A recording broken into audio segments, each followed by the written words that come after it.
Hello,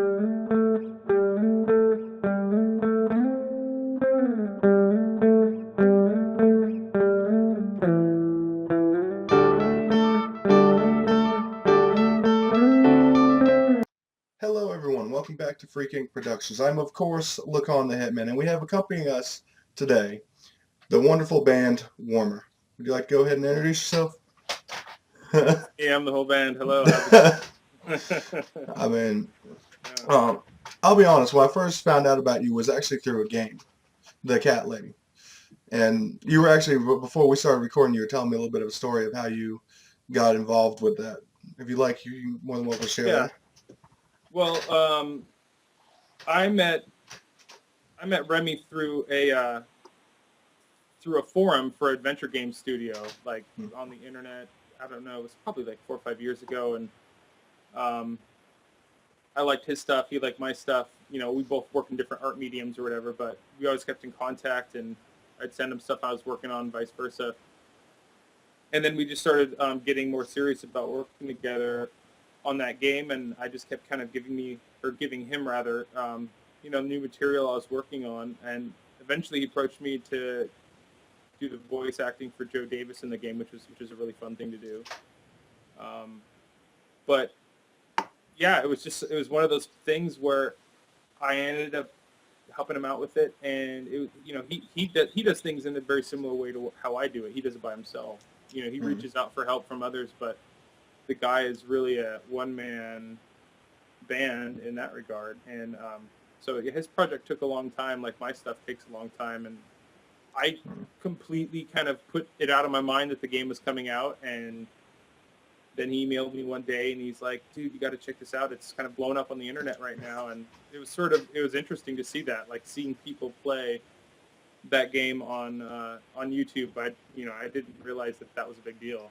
And then Yeah. I started finding out about it that way. So, but yeah, I've worked on a few different games. I've done soundtracks and sound effects for a few different games that are just it was purely game music versus um, emotional story driven music, and that just happened to tie in well with somebody else's perspective. But Hmm. nothing is like authentic and like real as the Cat Lady. It was definitely different in that regard. Alright. And the music you provided for it, I played the game myself, just fit it seamlessly.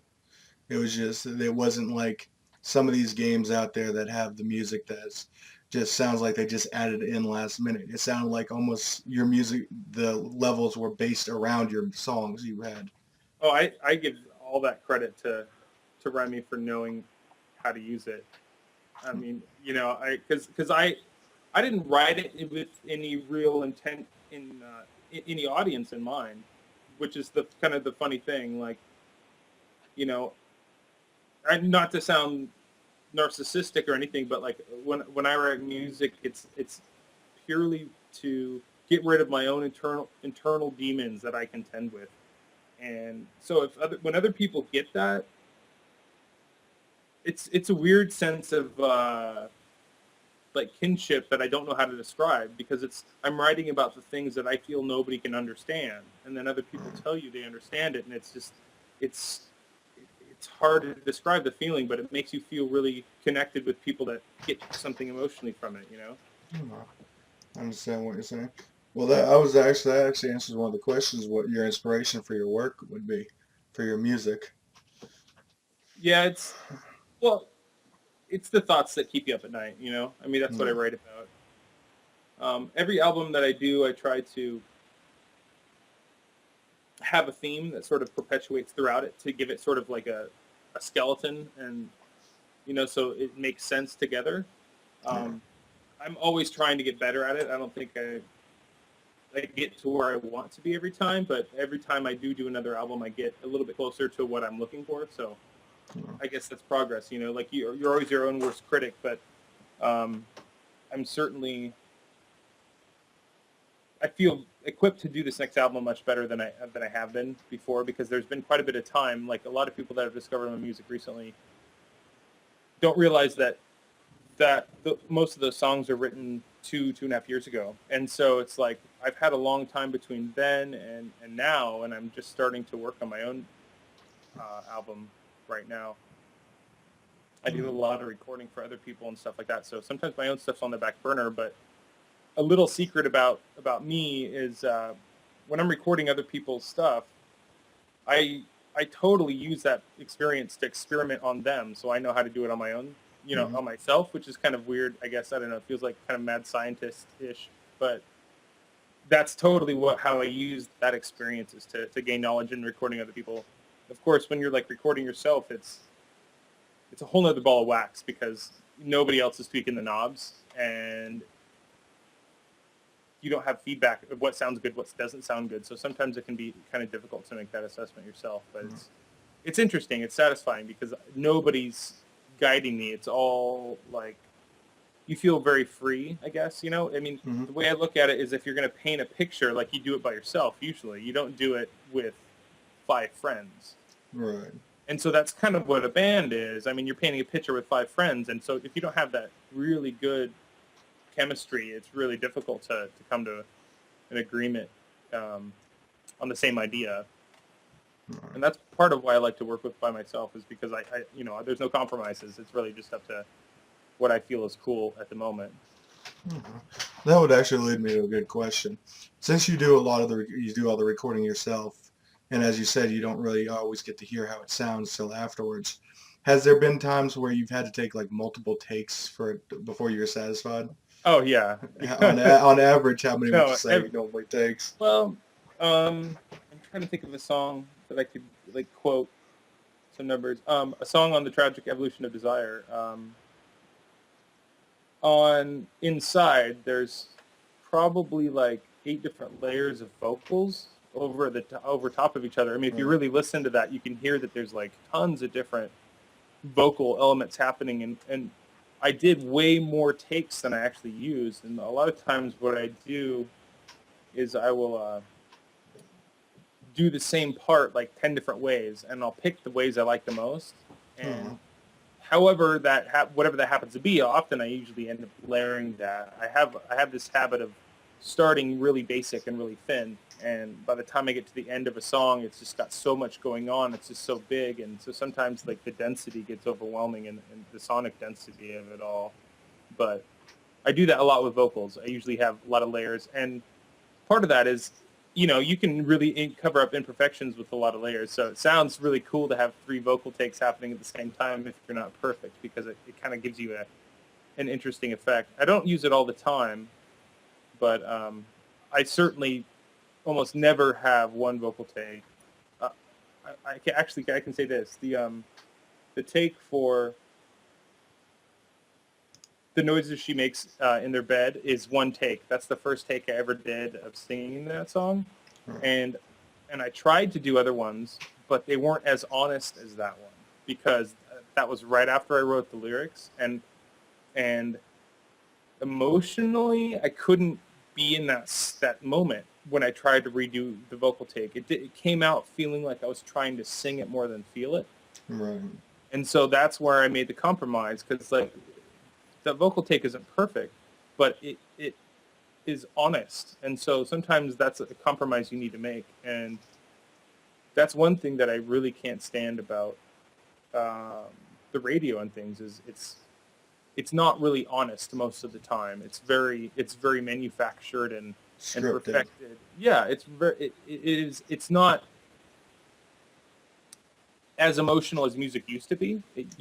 And so we've moved away from having great singers and great players because we can tweak it all in the studio and make it better. And I do my fair amount of that and stuff, but I always try to make sure that I don't lose the honesty all the way. It's got to feel real, or else, it's just not.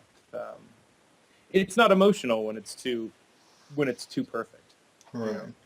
You got to have them tiny flaws for it to sound real versus manufactured.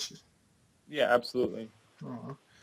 Uh, here's an interesting question I had. One of our fans sent in. How did you come up with the name for the band?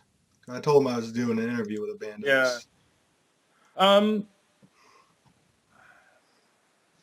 it's kind of a long story, but not a long story. It's a story that took place a long time ago. Um, I don't know how, maybe 8 years, 9 years, something like that. Um, I was walking with some friends of mine in Portland, and that's kind of like I mean, it's sort of a reference to global warming in a sense because like I was really obsessed with the ideas of what we're doing to the planet as a whole because we're like locusts, you know, we're a parasite. Right. Humans are like a virus, and how we treat the Earth, we don't really take care of it as much as we should be, and most of that's because of the we don't see the impact directly. Hmm. Um, but anyway, so that's I've always been pretty ecologically conscious about things like that, and I just thought that that was such an interesting one word adjective that invoked a lot of mental ideas, mental imagery, and it makes somebody go in a bunch of different directions depending on what type of person they are. Hmm. And so I kind of wanted to leave it open ended, just so I didn't define myself too much, and I also didn't want to be the anything because that's been done so many times. All the bands I've been in, I've always tried to have an interesting name that evoked curiosity, and that's kind of Right. part of it. Like, so that was a factor, but there wasn't really any direct epiphany, I guess. Like it wasn't a democratic thing. I did play with three of my friends for a good period of time. Jake Gormley on bass, Josh Vitale on drums, and Adam Moore on guitar, and myself on guitar, and as Warmer. And that was pretty fun. The music was quite a bit different. It was more democratic.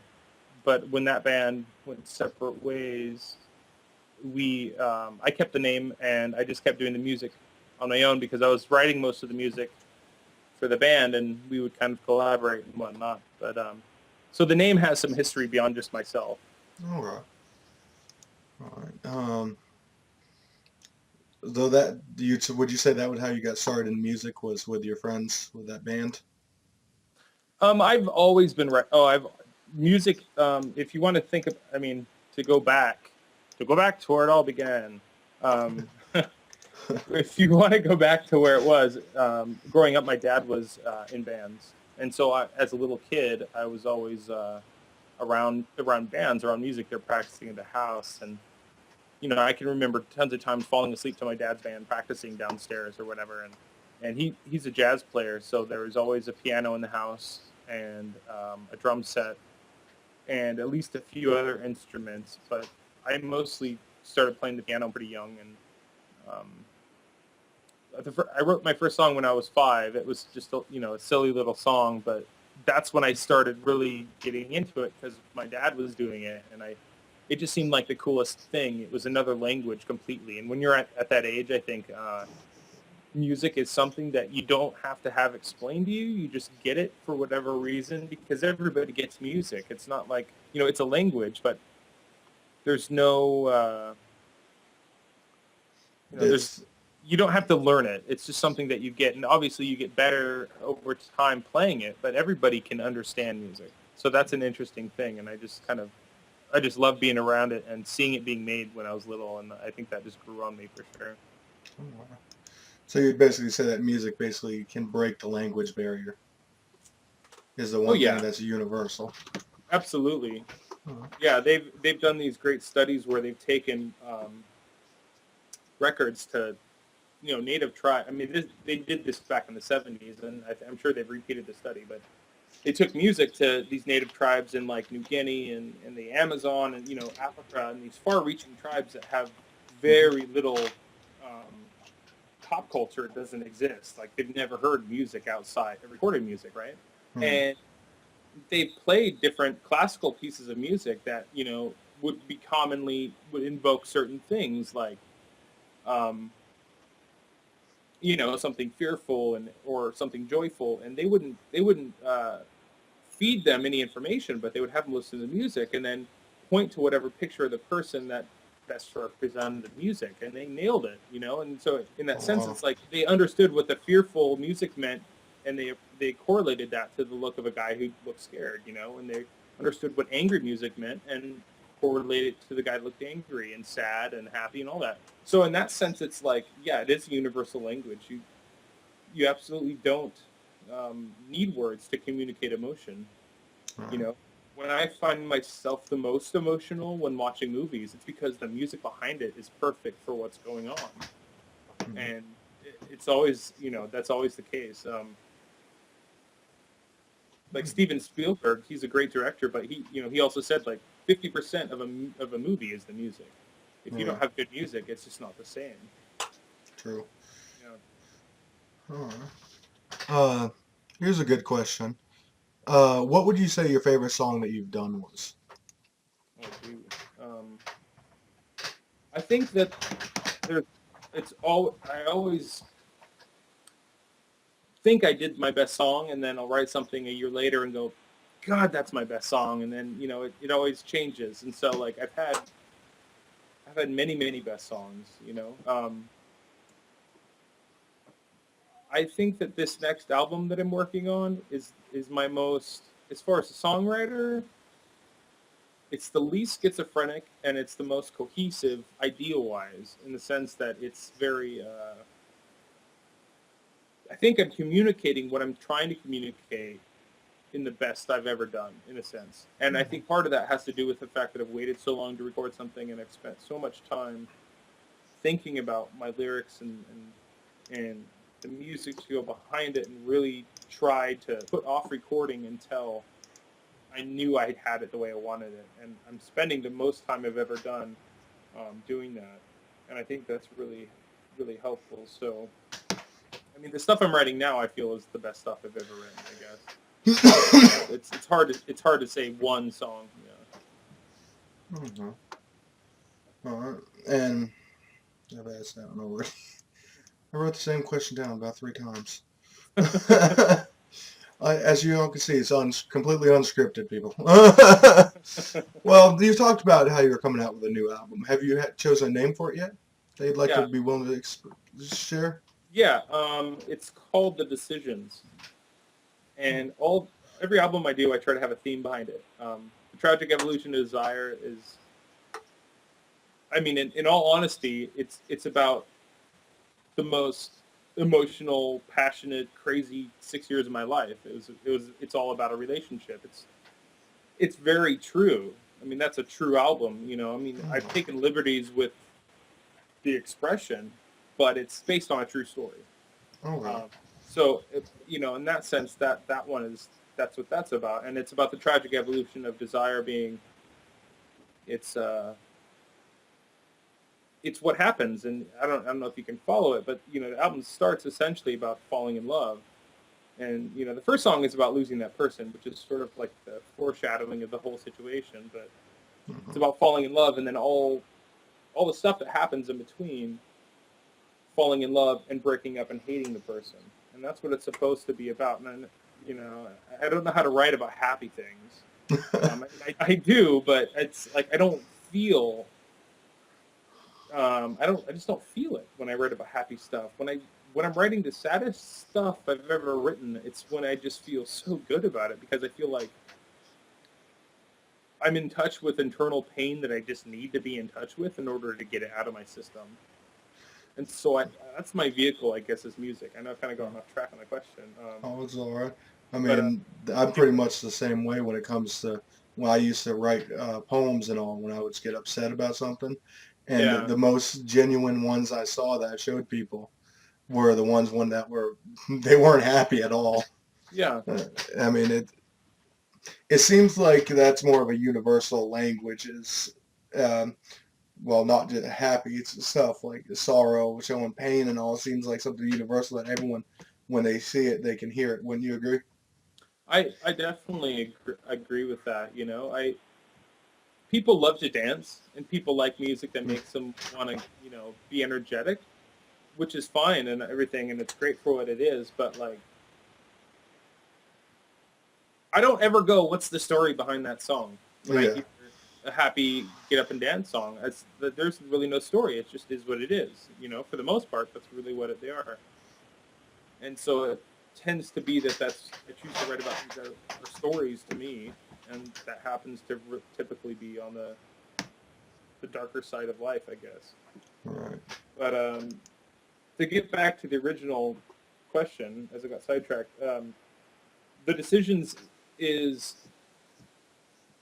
my attempt right now is to make it cohesive, and I always start out as cohesive as possible, and I stray in the direction as I go. But it's supposed to be about the choices you make in life that are definitive. They're crossroads. They're big deals. They're things that you look back on 10 years later and you go, wow, if I didn't do that, where would I have been now? You know, and it's supposed to be about those types of things. And so that's what I'm trying to write about in all the songs. And yeah. All right. I'm really looking forward to when that comes out. You said you had you were planning around a certain time. If you'd like, you're more than welcome to say. Oh, wait, say what now? You're talking about You were you were planning planning. soon? You said you were talking about a release date you were trying for. If you like, you're more than welcome to say it, or if you rather. Yeah. I'm hoping I'm going to release it like next spring, summer. But Mhm. I always give myself way more time than I think I'm going to need, and it's usually not enough. That's another thing that's difficult about recording on your own, and I've said this a lot of times because when I first heard this analogy, I thought it was just perfect for myself. Anyway, Mhm. it's the hardest thing about painting is knowing when to put down the brush, Right. because you can get to a point where you have a masterpiece and then you paint over it because you don't think it's done yet. And I think the same thing goes with music when you have all these tools that you can layer and layer and layer and just go and add more and more and dissect and edit and cut and paste and rearrange, and you have all these. It feels limitless, and I think that that's one thing that's really difficult. Is I don't think a song is done until I basically release the album, and I say that for pretty much every single song. Every song will go through 5 or 6 different versions before it makes it on the album. And once it's on the album, I don't revisit it. It's done, and but up until probably the week of the final cut when I master it, I'm tweaking knobs on everything. It's really hard for me to put something down and say it's finished. Mhm. So in short, I don't really know when I it's got. going to be done. I hope next summer. I've Okay. already got 2 of the songs, I would say 80% done. And I have everything's written. It's just a matter of recording it now. So, All right. Um, if you were to describe your band, yourself as your band as in simple words, what would you say about your band? What would you basically like 1 or 2 words? How would you describe your band? mm. I well, emotion has to be in there because Mm, I put a lot of that into my music. But I mean, maybe big emotions. I mean, that's what I try to convey. And it is really dramatic sometimes. Like sometimes I'll hear stuff I'm singing about, and it does when somebody else sings it, and it's I've had people cover my music a couple times, and when I listen to people cover it, it sounds way more dramatic in the over dramatized fashion than when I'm singing it, only because I'm hearing somebody else do it. all right. And so but in the same sense, that's part of what I hate about the radio is it's not dramatic. It's like it's soap opera. That's Yeah. how realistically emotional radio is. And the music that I'm trying to get across is more like an opera. It's like in your face, 100% as honest as I can make it. Hmm. And I'm going to try to make it powerful at the same time because I like stuff that hits you, like leaves an impression on you. So, yeah. Because I'll be honest, I'll tell all our viewers. I first found out about Warmer about last week. Really, is when I just found one of their albums, and I got the Tragic Evolution of Desire. And I urge everyone to go out there and get at least one album, if not all. You have 5 out at the moment, is that correct? Yeah, they're all on Bandcamp right now, Uh, so they're pretty easy to find. it's warmer.bandcamp.com. Yeah, that's correct. All right. I'll I'll show up the link and I'll put an annotation for everyone Nice. to go there. I'll also I'll put down in the description your Facebook as well Thank for you. you. You're welcome. But I gotta be honest, that album it's really powerful. You can feel the emotion. I'm up usually all night, and every night since I got it, I've had to listen to it. It had to, even though it's a really tough and really emotional, it's still, I don't know. I don't want to necessarily say it makes me feel good because that sounds really bad at the same time, but it does at the same time. It I can just understand music that you get something out of. Like it definitely it makes the right things happen in your brain to give you the chemicals that make you feel good. You know, I mean, like that certain things do that. Like some people get that from skydiving, some people get that from good music, some people get that from chocolate. You know, it just depends on, so whatever combination that you need to get the serotonin to flow, music definitely does that for people. mm. Yeah. So I know I understand. I don't think that's strange at all to say. Not to say that I expect it in any way, but I no, I have bands that like. I mean, it's if people listen to my music and they also listen to this band, they probably will, probably be a no-brainer for them. But Nine Inch Nails was a gigantic influence on me when I first started writing music. Like when I was 16 years old, I discovered the Downward Spiral, and that was like mind-boggling that that was even allowed to exist because I didn't understand that music got that dark. I didn't think it was possible. And so like when I read the lyrics, I remember getting the cassette and at the mall with my parents and my sister. And I was like 16 years old, and I remember listening to, maybe I was 15. I think it was probably 15. And anyway, I was listening to it in headphones and reading the lyrics, and the whole time I was thinking, if my parents knew what I was reading and listening to right now, I'd be so in trouble. Like they would not appreciate that because it's dark and it's like, but I connected with it because he talks about the dark thoughts nobody wants to admit to each other, and we tried not to admit them to ourselves, but that's what keeps us up at night. And so like it's a corner of the artistic world that isn't explored all that often because it's not popular, but at the same time it's incredibly powerful and people can identify with that. And I think it's my niche that I understand. I've been asked a couple times, why don't you write happy music? Well, why aren't you an astronaut? It's just like we all do things because we want to. I mean, Right. maybe you're not an astronaut because you're not qualified, but we all choose the different things that we do because it makes us feel good or whatever, and we don't try. I don't know. Some people pigeonhole themselves too much, but Right. yeah, It's all, it's like with our darkest thoughts, we find the most humanity in us, basically. yeah, that's a good analogy on that. Yeah, Um, because that's usually our dark thoughts are really honest, and the reason that we don't like them is because they're honest and they're scary to think about, and they tend to be emotions that we don't want to brew in our own heads. Yeah. and I could speak from experience by listening to the tale of the tragic evolution of desire. That when I listen to it, whether I've experienced what that certain song says or not, it's one of those dark thoughts that you worry about at the same time. So you can relate to it. Is probably why it makes some people feel really, where it makes them feel good because like they don't feel alone by hearing that. They hear that it's not just them and all. So Certainly, certainly, yeah. mm, I when anybody emails me and tells me that they feel emotions from my music, like that's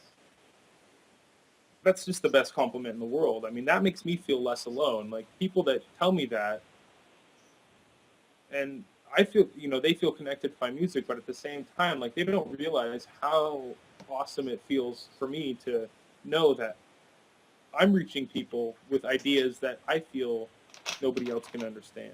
Because that's one thing about my music that I do is it's not for anybody. I'm not writing it for a record label or the radio. I'm just writing it because it makes me feel good to do it. And so and the reason it makes me feel good is because, like I said earlier, it's typically about the demons we have in ourselves and getting them out of our system. And so, yeah, having anybody understand that on a level, just it makes me feel less alone. Just for somebody to say they feel connected to it and they feel like somebody gets them, it really is awesome. Um, I have one last question for you. And this is a little bit of an icebreaker one. What would you classify your genre as? And on top of that, it's kind of a two-part question. And after that, would you consider yourself more underground or more indie style? Man, that's the nitty gritty right there. I don't know. I When I first started really liking doing music, I was a lot harder in my approach, and I was more almost shock rocky / industrial, like my first Hmm. band. And I kind of refined myself a bit more, and I got more into like the alternative thing. I guess I would say if you had, you know, um, if you had a pot and you were going to throw in some ingredients musically, I would say that, I'm probably some Nine Inch Nails, some Radiohead, some The Cure, and some Bright Eyes. I have elements of all that style of music. I like it all for certain reasons. Right. Um, and so it's kind of hard to classify. Definitely alternative. And I like the term art rock because it implies that it's not just a pop song, Right. And so I don't know. I've been compared to Pink Floyd, but I don't think I'm really like Pink Floyd in the sense that they're so bluesy, and I'm definitely not bluesy. But I can see how there is a sonic storytelling that is going on, and that's a huge compliment because Pink Floyd, they're the masters of the concept album. I mean, they like them and David Bowie essentially. They're the masters of the concept album. All right. Yeah. I think that answers that question perfectly. I don't think you could have got better with that. But we were talking before, and you said you would be willing to share a song with everyone. Yeah, this is a brand new song. I haven't started recording it yet, but it's written, and I guess this would be my way of putting it on YouTube. I tried to be a little more diligent and get more of my sketches on YouTube of my songs before I record them, but it's like I said, a song has never done me written, so I'm going to play it now, and it's definitely not going to be the same when it's on the album. But this is pretty much when I write a song, it's either just on guitar, and then I bring it to the studio and I flesh it out, or it's on piano, and I bring it to the studio and I finish it, and it morphs and changes and whatnot. But this is a song that I posted the lyrics on my Facebook before, and if anybody is on there, they might recognize some of the words. Trying to remember the name, and it's funny. Like I write a lot of music, and I mean, by no means do I want to sound pretentious by saying that, but I forget the names of stuff all the time. So I'm trying to remember the name of it. Anyway, I know the words, so I'll just play this song, and by the end of it, I'll know this. I'll know the title. I'll be able to tell you. All right. Whenever you're ready. All right, here we go.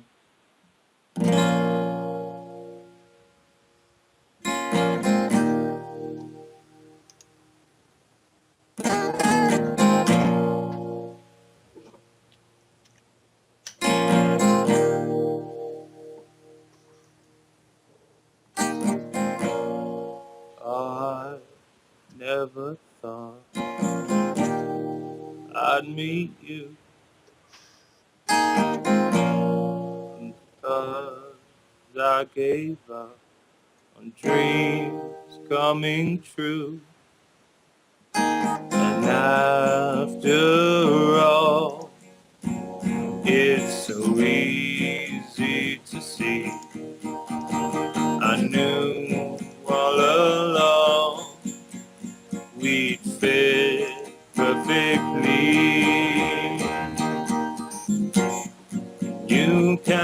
choose the one you love. You just love them. It's the way to make you feel in the darkness, in the lightless hours of the night, and the darkest moments of your life.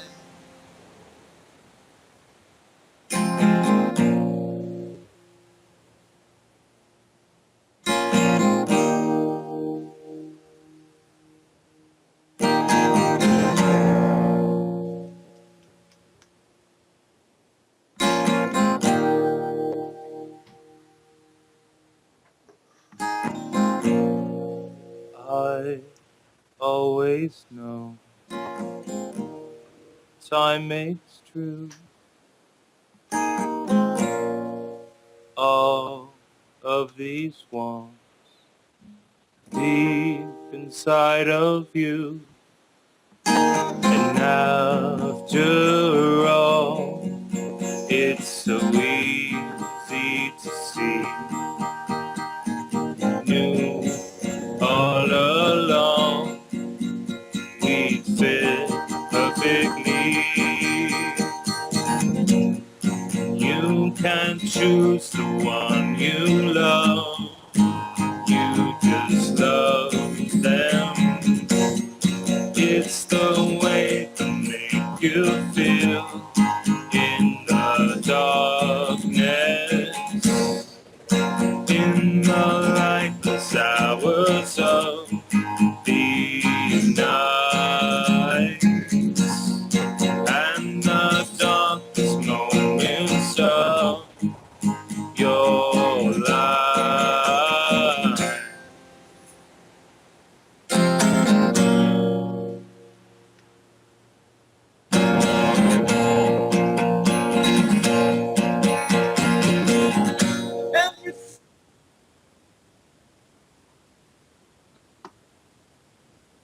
Uh,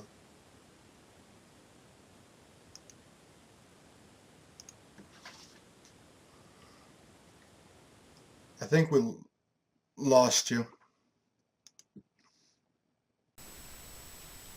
Hey guys, I want to thank y'all for taking the time to watch the video with the interview. I'm sorry that the interview kind of ended abruptly in the middle of his song, and I feel bad about that. I talked with him right after. Turns out that his laptop, which he was using for Skype for the interview, the battery died in the middle of it. So that's kind of why there was that little weird, awkward pause at the end, like, are you still there? But we talked, and we were going to continue it, but the problem is, with it plugged in, there's a little bit of some audio feedback coming through with the charger for some reason. So, but he did say thank you, and I just want to urge everyone to go to warmer.bandcamp.com. Go ahead and get one of his CDs. It's name your own price. I mean, every little bit helps, and they're really good CDs. They're great music. I mean, I have one of them as is. I'm gonna go ahead and I'm probably gonna get all 5 of them eventually, but it's just it helps us support the artist. And I'll also put a link down in the description of his Facebook page, as I said. I'll probably put a little annotation. I think I said that earlier, that I was putting an annotation to his Bandcamp page. But I do want to say thank you to everyone taking time to watch this video. This is our first time doing an interview. And a big thank you to Jesse Gunn, or Warmer, for taking the time to come out here, visit with us, to do a little interview with us. Thank y'all, and stay freaky, my friends. Peace out. Yes, yes, yes, yes.